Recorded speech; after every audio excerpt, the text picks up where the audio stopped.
ભરૂચ જિલ્લાના પાલેજ સ્થિત હજરત દફતર અલી બાબા સાહેબ સરકારના 49માં સંદલ શરીફની વિધિ સંપન્ન કરાઈ।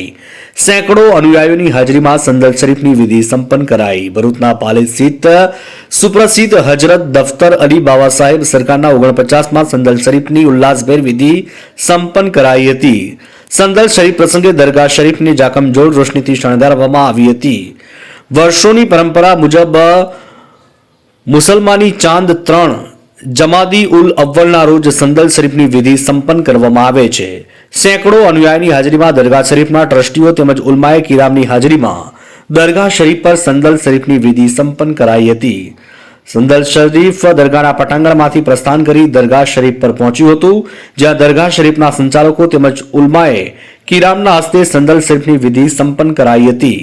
સંચાલકોએ દરગાહ શરીફ પર ફૂલ ચાદર અર્પણ કરી હતી। સાથે સાથે અનુયાયીઓએ પણ દરગાહ શરીફ પર ફૂલ અર્પણ કરીને ધન્યતા અનુભવી હતી।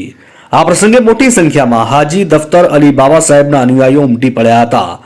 હજરત દફતર અલી સરકારના આસ્થાના પર હિન્દુ મુસ્લિમ સમુદાયના શ્રદ્ધાળુઓ પોતાની મનોકામના પૂર્ણ કરવા આવે છે અને મનોકામના પૂર્ણ થતા ધન્યતા અનુભવે છે। માર્ચથી મોહસિન કારાનો રિપોર્ટ।